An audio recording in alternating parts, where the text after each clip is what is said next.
You can smile, Jen. And you guys are live. Hello and welcome again. Thanks for coming to the Cleveland Metropolitan Bar Association's virtual reality. We are thrilled to have the chance to offer another program to our members, but also to the public. We are coming to you through Zoom for some of you, and for others who are joining us on Facebook Live. No matter what, we say welcome. Thanks for being here. So we are focusing our conversation today as the second part of a series of dialogues built with law students in mind. Now, we know from the registrations that we'll get more than just law students. All are welcome. But in particular, we are thinking about our law students right now. We know that it's a really difficult time to be thinking about what's going to happen next, whether it's bar admissions interviews or the bar exam, which were conversations that we hosted last week. And by the way, if you missed that conversation with Gina White-Palmer from the Ohio Supreme Court, you can still access it on our YouTube channel for the Cleveland Metropolitan Bar Association or on Facebook. But we know that things are changing, but there is a pathway forward with the bar exam. We know that other students have told us that you're concerned. You've got job offers that are out there that have been accepted, but will they hold in the coming months? For other 3Ls, we've heard that how are you possibly going to do a job search in the coming months with so much disruption? That's our conversation for today, is what can you do right now and in the coming weeks to continue to position yourself so that there will be a career at the end of this COVID tunnel? We know that 1Ls and 2Ls are also joining us. We welcome you too. You've got a little more time to think about what happens on the employment front, although I know many of you have been thinking about what am I going to do this summer? Well, we've got 3 experts that are joining us today to help us think about practical things that you can start doing immediately to increase your chances, both in the short term and in the long term, of finding your pathway to your first job as a lawyer or your next job as a law clerk or an intern. So before I go any further, let me say hello to our panelists, and I'll introduce them briefly, but then I'm going to let each of them tell you a little bit more about who they are as we go forward. So the first expert that we will hear from today is Jennifer Blaga. Hello, Jennifer. Hi there. Jennifer is a long-term Bar Association member and has been very active in a variety of different capacities because she has spent her entire career focused on lawyer development and lawyer recruiting. She, among other things, has worn the mantle of the Director of Attorney Recruiting for the law firm McDonald Hopkins. She also ran the Career Placement Office for a number of years at Cleveland Marshall Law School and many other things, some of which I know she's going to talk about. But thank you, Jennifer, for making time to be with us here today. Happy to be here. Thank you.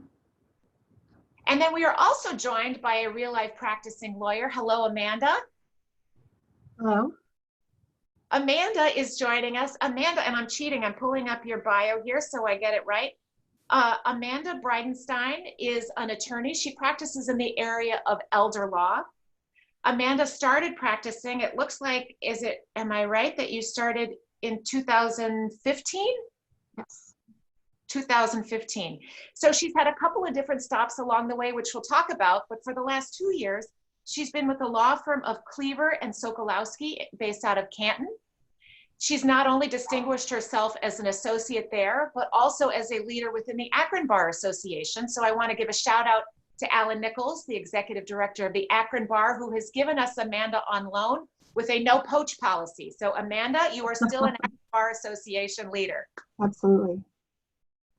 And then rounding out our team today is one of my personal favorites who is new to our Bar Association. Brennan Donnellan is joining us. Hello, Brennan. Hello. So Brennan is our Director of Marketing and Communications at the Bar Association. He joined us at the end of last summer after an incredibly tremendous career outside of Barland without lawyers, including spending 5 years as the Director of News for WKYC Channel 3. So Brennan's going to give us some more practical tips after we hear first from Jennifer and then from Amanda. So thank you all for being here again. So as a starting point, I'm going to bring Jennifer back up and say, Jennifer, can you help set the stage for us as an attorney recruitment professional who also spends a ton of time on the business and professional development side of the house? What are you thinking about today that's important for our law students to be thinking about? Great. Thanks again, Becky, for having me. First and foremost, I read a quote the other day since this all has started happening to us, and it really stuck with me, and I keep it actually in a sticky note next to my monitor. A crisis does not make a person, it reveals what a person is made of. And I think that that is very true for all of you who are out there wondering what is to come and how to handle yourself. But I have had a very the good fortune of working in the Cleveland legal community for 25 years. After graduating myself from Cleveland Marshall back in the mid-90s and passing the Ohio bar exam, I went right into legal recruiting after wanting to be a tax lawyer. So as you will find, I navigated my way through a non-traditional career and all about what we will be talking about today with making sure I had a personal brand and networking. I have worked in law firm administration at multiple large firms in town. Again, as Becky said, I did career services and career coaching for many years. I've done sales for LexisNexis, and I've also done executive legal recruiting. So I've kind of hit every bucket, if you could say, with the perspectives of recruiting, and hope that I can offer you some bare bones basics and some tips just to keep you afloat. Let me start by saying that the basics still apply. The ground rules still apply, meaning you need to be organized. You need to still keep your attention to detail, follow directions, be patient, responsive, flexible, respectful, and above all, in this time of in our virtual world, be creative. The thing that has changed the most is the navigation. I would suggest to you that you make sure each day your actions and your connections virtually have meaning. Spend the time now that you have the time, and make sure every way that you're presenting yourself, all the I's are dotted and T's are crossed. You have every opportunity now to make sure your application materials, no matter how many times you send them out, are error-free.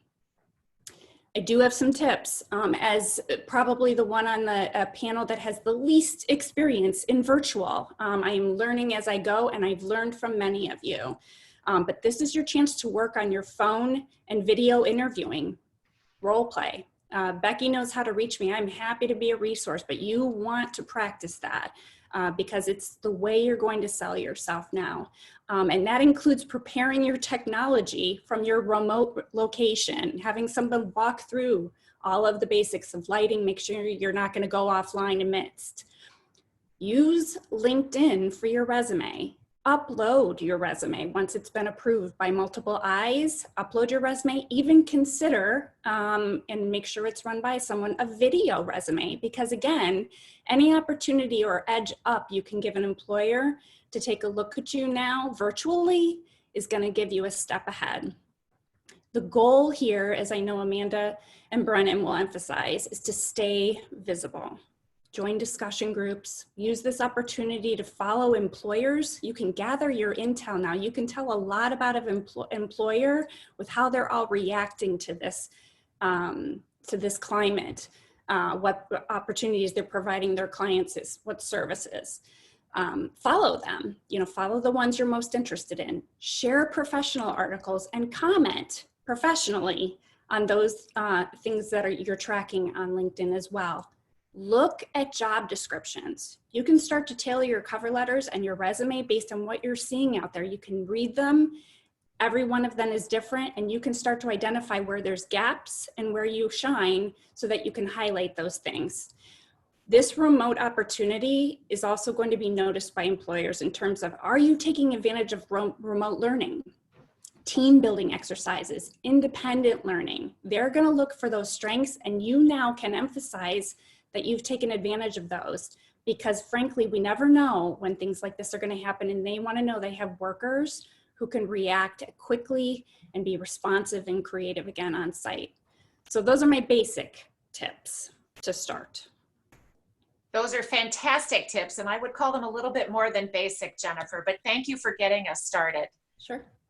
All right, so Amanda, so let's switch over to you and let's get the perspective of somebody who is just entering her 4th year of practice now and is a proud graduate of the University of Akron College of Law. You started your law career working with the court, and then you've moved your way into private practice, and that doesn't happen accidentally. So I would love for you to take it away and to talk to us a little bit about how you've been achieving your success. Sure, thank you. Thank you for having me. On behalf of the Akron Bar Association, we're very excited to be collaborating with the CMBA on this. So I want to talk today about my story and about I have some things to share from when I was a law student and a law graduate trying to transition into the workforce. And then I know that we also have some lawyers who are also watching this, and I have found success building a personal brand for myself in the community as far as ramping up my law practice from that of a new attorney to someone that is actually bringing in my own stream of business. So I'm going to mesh all of that together for what I'm going to share today. So first of all, you know, as I'm going to be talking today about how do you build your personal brand, as far as job hunting or for those who are attorneys. I think, you know, you want to ask yourself, who am I and what type of reputation am I trying to build for myself? Who do I want to be known as in the community? So that's something for me from the time that I was a law student that first got involved in the Akron Bar Association up until now. That's something that I've had on my mind is how do I want to represent myself in the community? How do I want to represent the Akron Bar? How do I, you know, want to represent my family and friends and the values? For me, I have built a personal brand around the fact that I'm a woman of faith. I'm very involved in my church. I do local and international missions here locally in the Canton area, as well as in Mozambique, Africa, and in the Brazil area. And I really feel called to serve the community, whether that be as an elder law attorney who's helping family in crisis here in the Akron Canton area, or whether that be, you know, through the mission field. I want to be someone that's known in the community as someone of faith, someone of character, and someone who has a heart to serve others. So I think that when you're tuning in on how am I going to go out there and build a brand for myself, whether it be digitally or whether it be in the community, you really want to be thinking about who am I? What would be an authentic representation of me that I can be consistent about? Because you don't want to be fake. People are going to see through that. So that's what mine is that. So the next thing I want to talk about, as I have been on this journey from law student now to an attorney, what I have found is that something we call relationship marketing is the industry term within marketing, but it's very important. And what that is building one-on-one connection with people in the real world. That is really the way that I have been successful in this area, is going out into the community and building real connection with people, and then using the digital side, which is largely what we're talking about today, using the digital side and my digital brand to add to what I'm doing in the community. So for example, in law school, I got involved in the Akron Bar Association, I think as like a 2L, and I started going to the new lawyer section meetings. And I also started going to the holiday parties, and anytime the Akron Bar had a full Bar Association event, if I didn't have class, I was there. And it was great. I built some great connections that parlayed itself into interviews and job opportunities down the road. And then also, I did an externship while I was in law school. And while I was doing the externship, I was externing for Judge Allison McCarty. She's a general division common pleas judge here in the Akron Summit County area. And as I was externing for her, I decided, wow, I really like her, and her values which again, I'm all about values. Her values really aligned with my values. And so I offered, she did not ask, but I offered, hey, could I volunteer for your campaign, and can I volunteer for some of the things that you're doing? And so through that, Judge McCarty and I just built a connection, built a relationship, and it was just very organic. Well, then it worked out. I had no idea this was going to happen.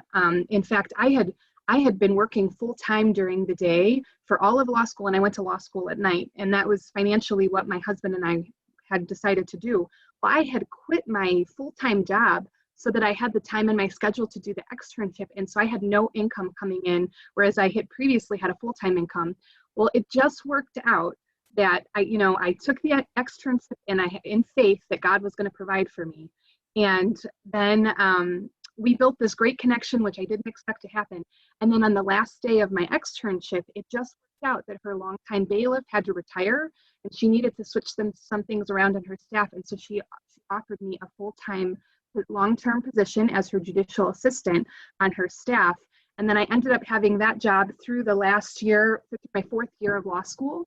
And then I had it well into the bar exam. I had a full-time job, and she gave me time off for the bar exam. And then I had this really amazing job that gave me this amazing perspective, having worked for the court system, until I was ready to go out into private practice. And then there was no rush to go into private practice. So I'm not suggesting that that's going to happen for all of you that are watching, but my point is that when you see those opportunities as law students to invest in people and to invest in the community, take those if you have the time. If it's not going to ruin your academics, really do that, because you never know down the road how from your sowing, how you're going to reap later on in your life. And I had no idea that 4 months down the road, it was going to turn into this long-term job that I had for over 2 years. So I would say, as far as like what is the game plan for getting involved in the community? Because like I said, the way that I have largely built my personal brand as an elder law attorney in the Akron Canton area is that I have picked just a few organizations. I'm not trying to spread myself too thin. And again, I want to be authentic with people, and I really want to commit and put roots down. So I picked to start just 2 organizations to be involved with while I was in law school. I was really involved in Frontline Ministries International, which is a local and international missions organization that my church is also a part of. And I was really in it to win it with missions and with church. And then I also picked the Akron Bar Association. And with the Akron Bar Association, like I said, I did the new lawyer section. I did the fantasy football league. I have 2 trophies in my office over there. I won the championship twice. And then I went to all of the general events. So then as time has gone on, I've added 2 more organizations that I'm involved in. I'm also involved in the Canton Regional Chamber of Commerce. It's one of the most robust chambers of commerce in the whole country, and it's great because it's real people, mostly small business owners, who are trying to get in the community and build connections to create referral sources, and also so that we can help each other's causes. So I'm involved with my church, I'm involved with my bar association, and then I'm involved in the community where my law practice is through the Canton Chamber of Commerce. And if for those of you who are attorneys, I really recommend getting involved in some sort of networking organization where you have the opportunity to meet with people in small groups or one-on-one. Through the Canton Chamber, that's really one of the primary mechanisms in the local community here where my practice is in North Canton, that I've been able to build that brand. People have gotten to know me as a woman of faith, and then also I'm very involved in anti-human trafficking through the missions organization, and it has worked out where people have come out of the woodwork through the Canton Chamber to bring me donations and to support my nonprofit efforts. And also, I have built a really phenomenal referral pipeline for being able to bring my own business into the office, which oftentimes for new lawyers, it can be very challenging you want to increase your income, you want to go for partner, but how do you do that if you're not bringing in your own business? So that's how I have done it, is that I've gotten involved in the community. For me, on my calendar, I try to do 3 to 5 networking events per week, and I schedule it out on my calendar at the beginning of each month. So that includes like one-on-one breakfasts. But for me as an estate attorney, I do a lot of meetings with financial advisors and with insurance agents and other, real estate agents, people in the community where we could cross-refer. But then that also includes bar association meetings, large Canton Chamber events, and then also service outings and that type of thing. And again, like I said, I really try to limit what I'm involved in. All the time I get invitations to be a part of different organizations, to be a part of different networking groups. But I feel really committed to these 4 organizations that I'm a part of. So I largely say no to all of the other organizations, because I want to make sure I'm true to what I'm doing, and that as part of this, my personal brand, which is someone of faith, someone of character, I want to make sure that the organizations that I'm a part of, that I'm really giving them my all. So now let's talk about the digital side of things. As far as social media and the internet, and how does that all fit in with what I'm trying to do as far as building my personal brand here in the Akron Canton area.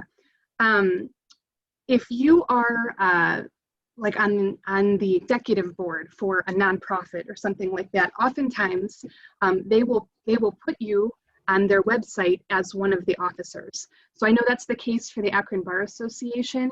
I'm on the website. There's my name and my picture and my contact information as the chair of the new lawyer section. Since I'm on the executive board for the Mount Union Alumni Association, there's a picture of me on their website.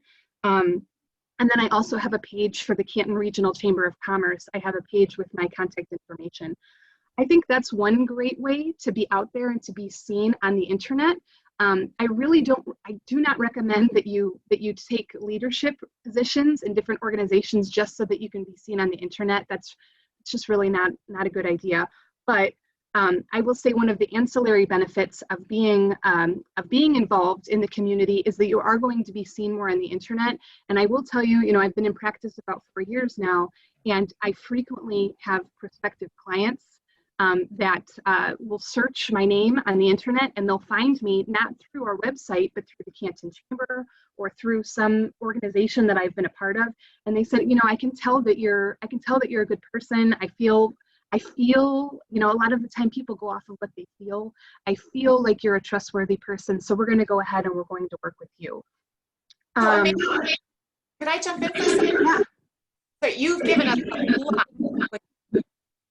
We're getting a little feedback. You've given us a lot. What I'm curious about is, are you able to notice, we've been now in the COVID world for 3+ weeks. And part of what people are really focused on and struggling with is, what can I do right now? You obviously are a superstar when it comes to networking and engaging and being intentional about your plan. Mm-hmm. But I'm interested specifically in your Chamber of Commerce isn't meeting now. There are no group meetings happening. The Bar Association, where you're clearly a leader, it's not meeting. Can you talk about what has changed in the last 3 weeks as you're finishing your digital remarks? Just talk a little bit about specifically, what are you doing now that you can't get in the same room to have that morning coffee or that morning breakfast? Absolutely. So we're using Zoom. So for the Canton Chamber, our tip clubs are going online and we're using Zoom. So a tip club is a lunch where there's a small group and you get together and you meet and you build relationship and you share referral sources. So we're doing that via Zoom. The Akron Bar Association, we're doing our meetings via Zoom. And with the Canton Chamber, we're also utilizing Facebook. And then I'm utilizing LinkedIn a lot for keeping in touch with my financial advisors, for trying to post inspirational things that address coronavirus, but in a way that brings hope and peace, and not that it doesn't inspire fear in people. That's terrific. Those are great. And that's probably a perfect segue then into Brennan, who is the king, I think, in using and leveraging social media and some of the tools that are out there to create opportunities for conversation and dialogue, and yes, networking, so that you can productively meet people, and if not build relationships, at least keep relationships going. Brennan, can you take over from here? Sure. Good afternoon, everyone. This is going to be the okay boomer portion of the program because I know most everyone I'm speaking with, if not every single person, is younger than me. Not quite a boomer, but what I do have is a record where I've hired literally hundreds of people in my career. And as Director of Marketing and Communications and as a social media executive in various capacities, I understand what drives actions and what can, stifle actions as well on social media. So our other panelists had some very inspirational things to say and very personal things to say. I'm going to tell you, hopefully, some very practical things. So I need to forgive my clumsiness, but I'm going to share my screen. There we go. And then present. Okay.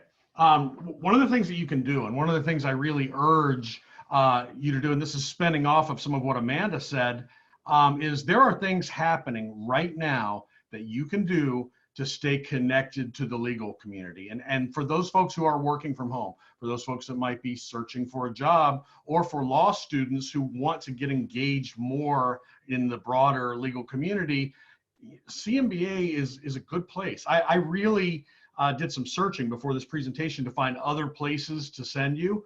So it didn't look like a big commercial for CMBA, but the truth is, I think we as an organization are doing a lot right now to help all people in the legal profession and in all areas get involved. So some of the things we're doing every Tuesday is a free, open to the public hot talk, live streaming via Zoom. We tackle, the topics that are really important, especially in light of COVID-19. Hundreds of people view those, and those are open to the public, and you can ask questions of our panelists. You can interact with the other attendees.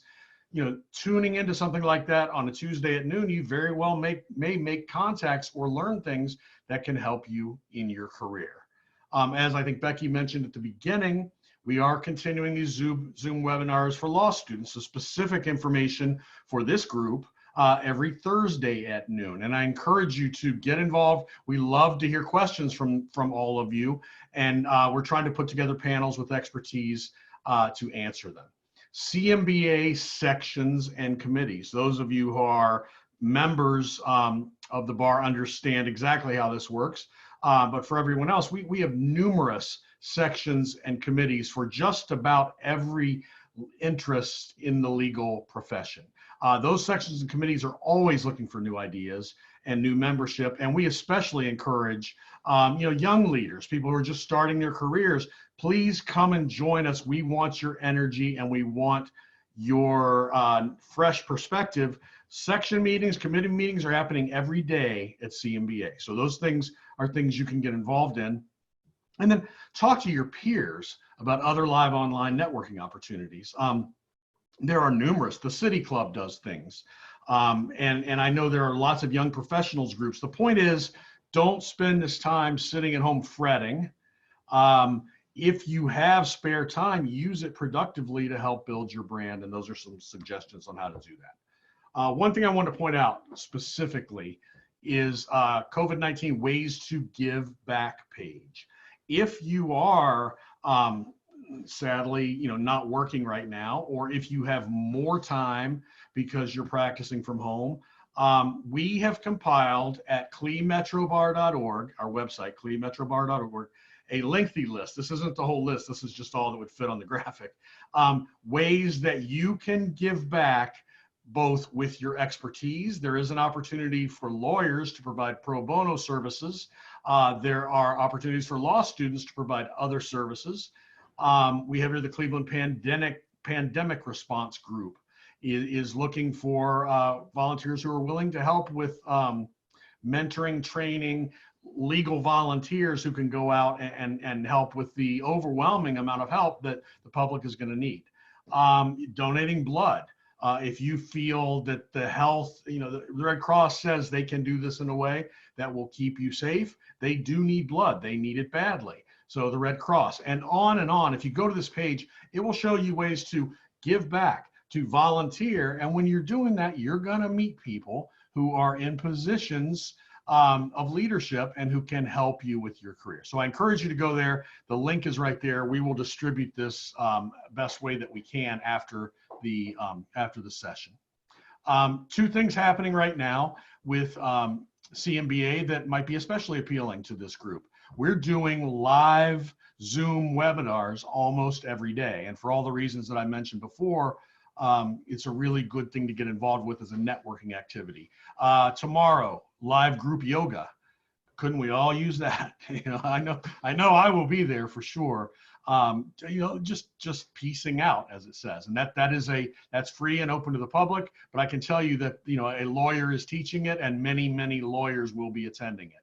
Likewise, Saturday night's digital dance party. The DJ is a lawyer. He has done. He was the opening act for Mixmaster Mike from the Beastie Boys. So I think those of you know what that means. He's got some DJ cred. That's Saturday night. We're encouraging people to participate, and we will be encouraging donations to the Greater Cleveland Food Bank. So another way to get involved. So bottom line in this stuff, there's a ton of stuff. I could tell you things to do every day. Amanda said she does 3 or 5 networking events a week. They're out there, and I encourage you to use the digital tools to get involved with that. All right, let's talk about LinkedIn a little bit, because this is going to be impossible to read. So just listen, and I'll talk you through it. These are as of the end of 2019, the most popular social networking sites. The blue line that you can see at the top, that's clearly Facebook. That's dominant. Second is YouTube. There are more people on YouTube, vastly more than something like Twitter or LinkedIn. Do you have video skills? Is there anything in your messaging that can translate to something that you can do live on YouTube? You'll reach a lot of folks there. Instagram is number 3. Instagram has not yet made the pass into mainstream business as a tool. It's getting there, and it's certainly a branding and marketing tool. But think about your Instagram followers, and that's another network. You got to go way down. Twitter's number 5, far less than some of those others. And LinkedIn here is way at the bottom. Now, this is for the general public, toward the bottom. And you might ask, well, why would LinkedIn is for lawyers? Because LinkedIn is a niche or specialty social network for business, and it happens to be propagated by thousands and thousands of lawyers. And we at the CMBA find that our LinkedIn activity gets more engagement, and we have more followers than our other social media platforms. Facebook is still king, but LinkedIn is where we get more response sometimes, and where we can target more lawyers. So it's where you can connect and maybe make connections that'll be relevant to your next career move. Just quickly, these analytics, we get about 40,000 impressions a month, and we're gaining about 90 new followers a month. So LinkedIn is there. Up in the right-hand graphic, barely visible. I circled it with a skinny little red line, so it's not good design work. But when I just searched legal among the LinkedIn groups, 20,000 groups for the legal industry are on LinkedIn. You can browse those, you can search those, and surely you can find some groups that are, there are groups for young lawyers, there are groups for specific practice areas, there are groups for law students.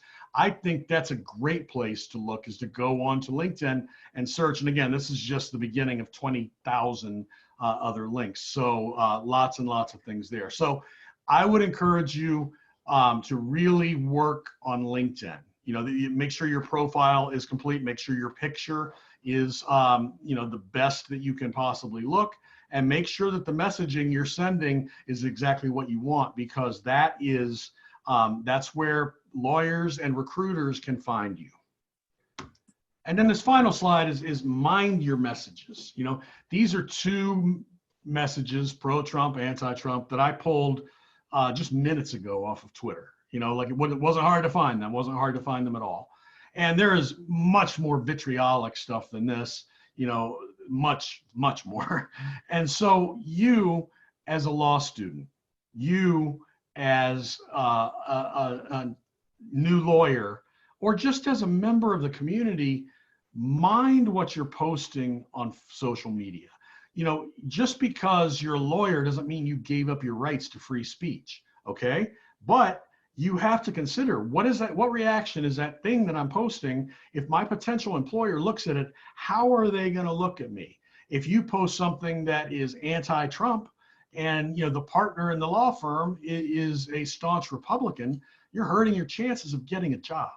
And so, you know, likewise, the COVID stuff, you know, be careful of the jokes and anything that just might seem inappropriate, because mind what you post. And I think that's a good rule for at any time, but during this environment where we're all really living online in a large extent, your online brand and your online personality, online presentation become that much more critically important. So that's what I have to say about that. I just think LinkedIn's a great tool. Think carefully, be intentional about your branding and your posting and what you're saying online. And then, of course, it goes back to the party picture or whatever that, you know, people look like they're very loose. You might want to think twice about that, because again, all of this, it lives forever. I can tell you of one quick experience, you know, tell you about it quickly. You know, we had a terrible posting, like slanderous, about one of our reporters that someone posted, hacked and posted on one of our sites. And I got a quick lesson in, you can remove things from Google. There is a process where you can contact them and get things taken down. And I would say, Google yourself, and if there are things that are just, you know, you're very ashamed of, you can try to have those things removed from the search engine. Wiping it 100% clean, I think is virtually impossible. So you do have recourse, but you know, not it's best not to do it in the first place. So Mike, if you can help me get rid of this full screen, I'm finished with that part. Great. All right. Well, thank you, Brennan.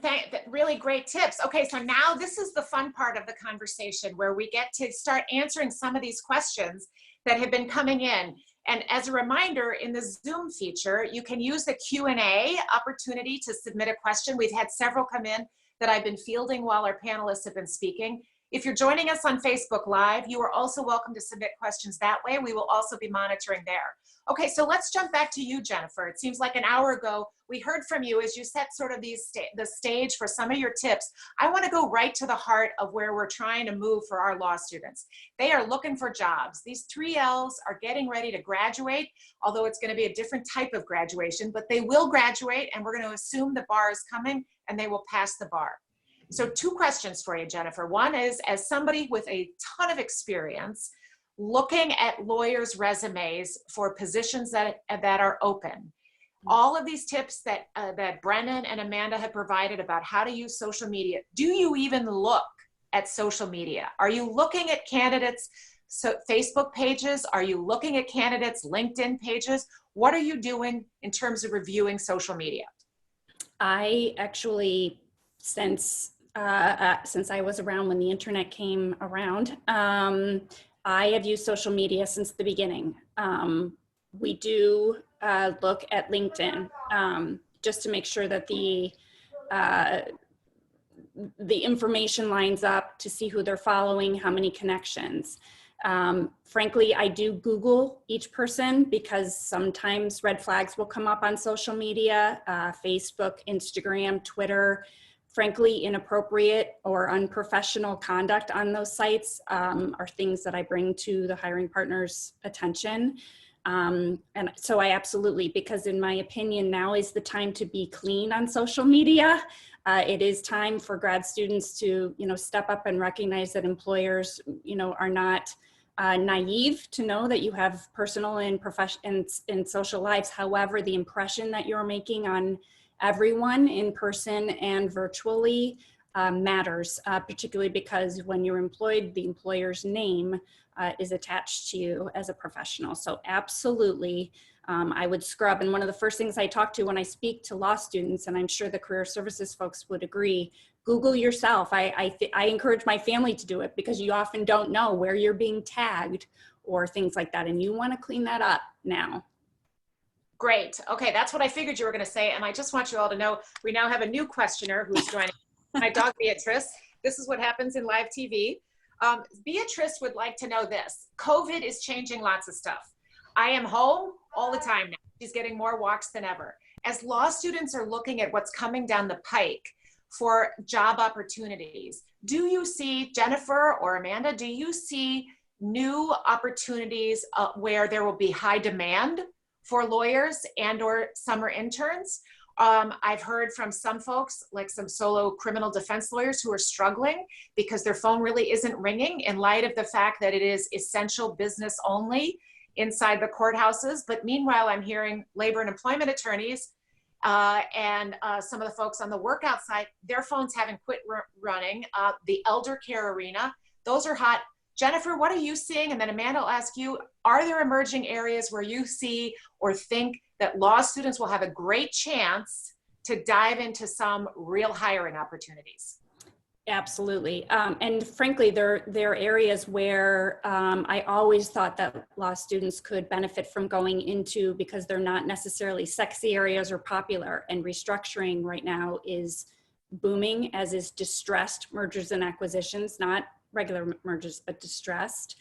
Data privacy is huge and not going to stop, as well as I would say labor and employment, but employee benefits, you know, executive compensation, all of those niche areas are getting tons of calls right now because that's where the employers are looking. And frankly, if you want to see where the hot topics are, you Google a particular law firm, particularly the larger law firms, and you're going to see where they're highlighting the services that they can be more helpful so that their clients know, even if they can't get to them quickly, they have quick tips and you'll be able to catch on quickly to those practice areas.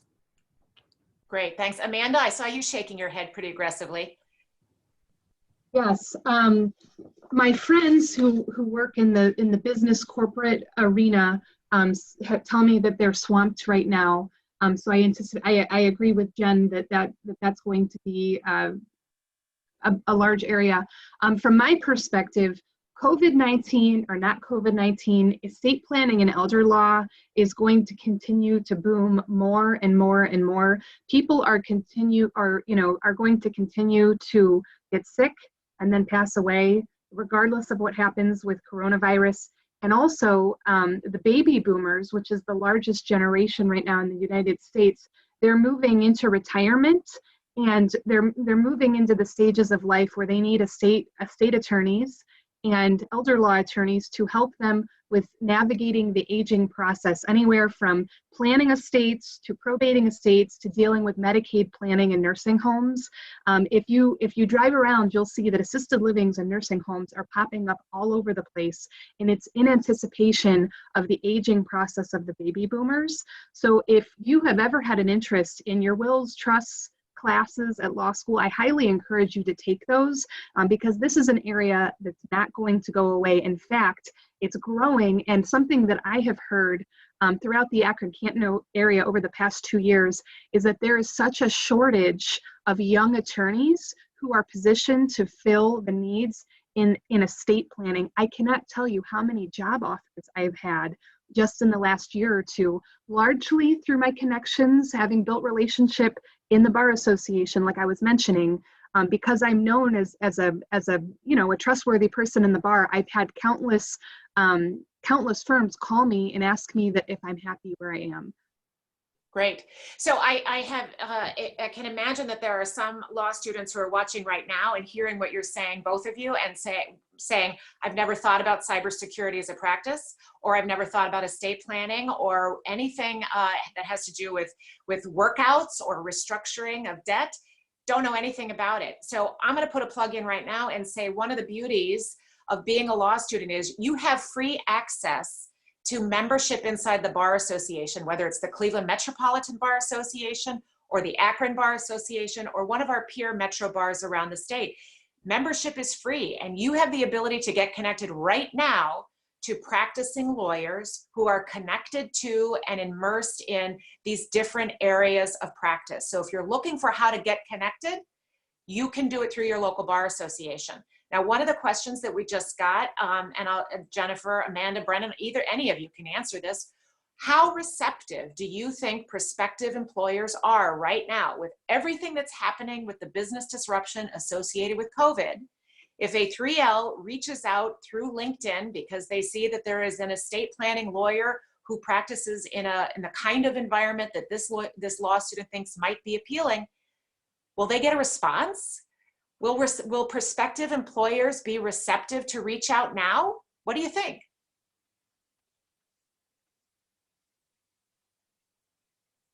Uh-oh, I've stumped you. You're muted. Jennifer, you're muted. Brennan, Brennan, you're muted. I'm unmuted now.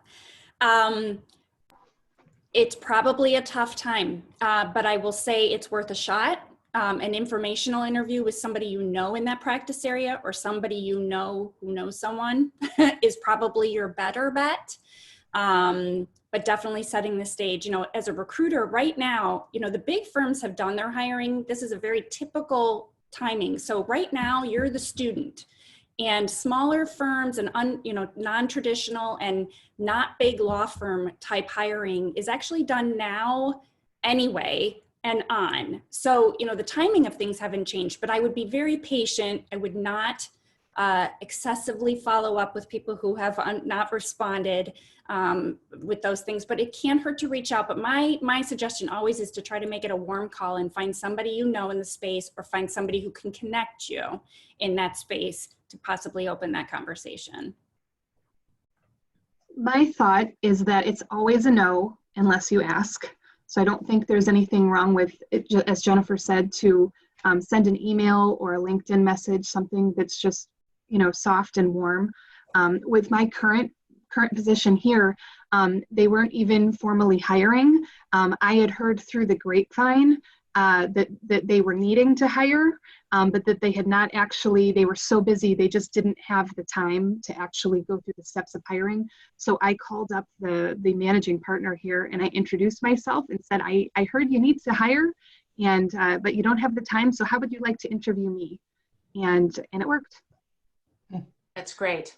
My advice on that is also, you don't want to send unsolicited emails in general. And I don't know if it would be a very effective strategy, but the things we went over before, you know, that hiring manager might not be very receptive to an unsolicited email to a non-specific job. That hiring manager who's in the, you know, pro bono group with you, or that hiring manager that you met via a CMBA activity, and now they know you and they have a face, you say, hey, by the way, I'm looking for work. Who do you know? And so it goes back to what Amanda said, like the face-to-face, nothing can take the place of face-to-face networking. COVID-19 will not go on forever, and we will get back to where we can do face-to-face networking, but this is kind of face-to-face, you know, so it's the next best thing. But no, I don't think, I know when I get the unsolicited emails, it's either dismissed or sometimes annoying, depending on what the topic is. Yeah. Well, and let me also contribute here. So again, one of the benefits of getting connected to a local bar association, it doesn't have to be the CMBA, but of course I would welcome everyone taking advantage of, again, law students can be free members at the Cleveland Metropolitan Bar Association, the Akron Bar Association. Anyway, if you connect with your local bar association, one of the things that we can do is to help facilitate those introductions. So real case example, I won't mention a name, but there was an attorney who in January, pre-COVID, through a variety of circumstances, ended up resigning from his first position as a practicing lawyer just a few months after he passed the bar. And he and I met at something called a mini bar back when we could still meet. We were doing a happy hour with new and newer lawyers. And I met him and he told me truthfully his story. And I said to him, what can I do to help? And he said, I'm sending out cold resumes. I don't know where there are openings in positions, but I need help. And I said, buddy, let me help you. So what I ended up doing was directly using my contacts through emails. I did the outreach, and I think I got him somewhere in the vicinity of 8 to 10 informal conversations to talk about the area of practice that he's interested in, who in turn have helped connect him with other people. Now, unfortunately, COVID hit, and I don't believe he's yet landed a job, but the answer is the conversations are there, his follow-up is ongoing, and those opportunities will definitely at some point count towards getting him connected, if not to this next job, somewhere else down the road. So use me, use the chairs of the Young Lawyer section. Amanda's here for Akron. We have the equivalent here in Cleveland. We also have Women in Law section members. We have board members. Anybody who's in a leadership role with your local bar association is going to be receptive to an outreach. So if you need help and you don't know where else to go, come to me, Becky McMahon. My email address is rmcmahon@clemetrobar.org. I'll get 500, I hope. But there will be others that you can reach out to. You just have to take the first step if you don't know where to go. Okay, Becky, so if I could interject very quickly. Please. I'm so sorry. And having said that, I know that there are career services professionals on the line, and having been part of that tremendous group, lean on those folks. For the students on online, lean on those people. They have relationships that are deeper and more meaningful than you probably realize. And I'm talking about all of the law schools in Ohio, all of them. They're huge, they're robust, and they are there to help you, particularly in this time. So run these things by them too, role play with them and get connected through them. Well, thank you for teeing that up. I was going to say that till the end. You don't even know this, I think, Jen. We have it's a teaser for next Thursday. Our law student focused conversation will be starting at 12:15 a week from today. And who is it featuring? The 3 law schools career placement folks. So we will have directors from each of those offices participating and having additional ideas about how to get connected right now and how to leverage their not only expertise, but also their contacts. So Jen, you're spot on. So come back next week as well. Can I interject something? I just took a question and I erased it. So I thought I ought to put it out for everyone. And it's something a lot of people want to know about. The question was, is this going to be archived? This discussion right now going to be archived anywhere on video? Yes, within a few minutes or an hour of us completing, it's generally turned around and put on Facebook and on our YouTube channel. So you can find it in both of those places. And you'll find links to it on any of our social media channels. Great, thanks, Brennan. Amanda, I'd like to come back to you on this conversation. You clearly, I assume you came out of law school with all of this great confidence that you have. You are living your authentic life. You are comfortable putting out there that you are a woman of faith and that you are not afraid to talk about that, which is wonderful. My question to you is this, are you on social media? And if you are on social media, are you quite this open about your faith in social media that is more business directed?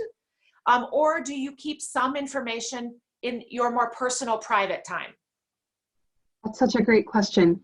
I would say in general, I am careful across all social media platforms. I try to use wisdom as to what to post and what not to post, especially with things that could be considered political.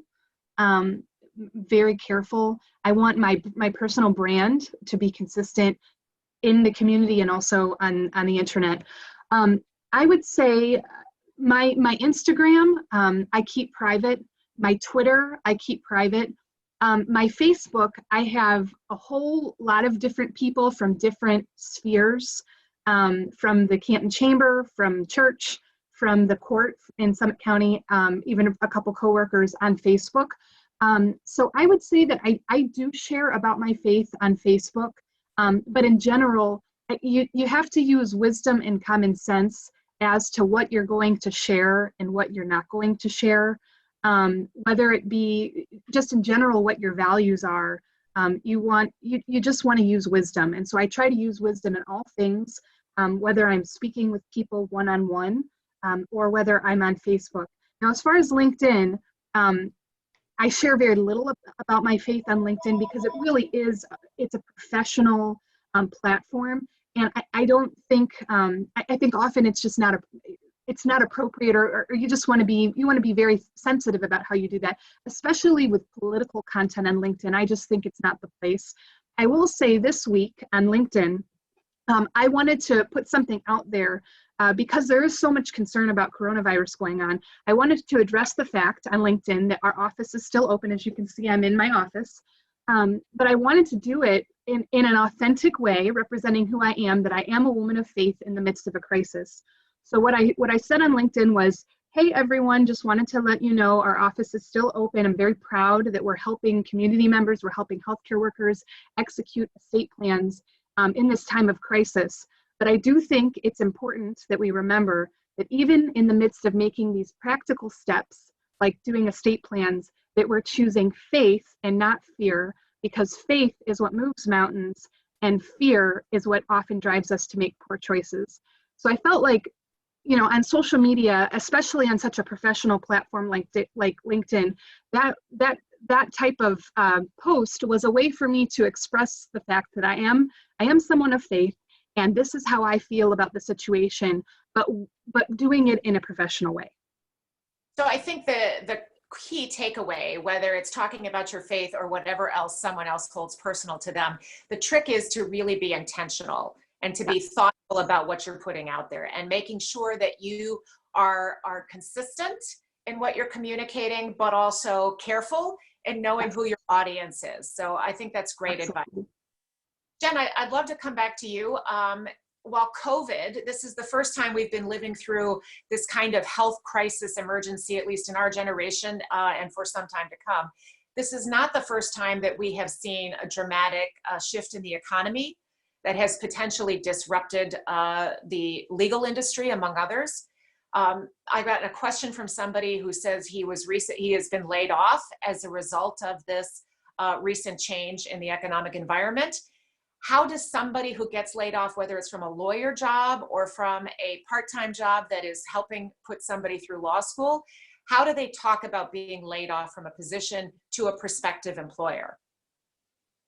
Well, you know, you likely will get different opinions on this depending on whether you're talking to a different recruiter or hiring partner, et cetera. But my personal opinion is no different than it was in 08 and 09 when I was doing executive legal searching. Being honest is helpful, and putting it out there is being helpful, but you have to go with your comfort. In a cover letter and resume, you know, given the dates that are on the resume, just like it still is in the 08, 09 when we see gaps, there is an assumption there if there's gaps in employment that you were part of the economic downturn. I always prefer when people, no different than a geography preference, things like that, that you indicate if it's right now and you're going to be looking for, you know, replacement employment, you can, and I'm, you know, again, have somebody review the language, but you can put it in a cover letter and indicate, you know, you found yourself in a position because of the economic downturn looking for new employment. But again, you have to go with your comfort. If you do not put it in a cover letter, be prepared to talk about it. And frankly, it's nothing to be ashamed of. It's nothing to be embarrassed about because it's happening to people at all levels in all demographics. And you can simply, you know, be very honest with it because you will be asked, are you currently working? And say, I was part of a layoff. And that's, again, my personal opinion as a recruiter. My lawyers have always been, in all my organizations, very sympathetic, having graduated during an economic downturn from law school, living and being a recruiter during the 08-09, and right now I know already moving forward how we'll look at resumes. Great, thank you, Jen. And we're just about at the end of our time here, but I'm going to ask the group one more question. But I want to just, Jennifer, I know that you are building a professional development and a career coaching practice, and I assume if there are individuals that are watching this who are looking for a deeper dive about how they can build their future career plan, I assume you would take those calls or email. Absolutely, okay. Happy to do it. Thank you. Great. So my final question for you is we didn't talk anything about interviews. If somebody, even in this difficult time, lands an interview, whether it's done via Zoom or some other video conferencing, or if they landed in person once the all clear is given, what's your single best tip from each of you for how to deliver a home run personal interview?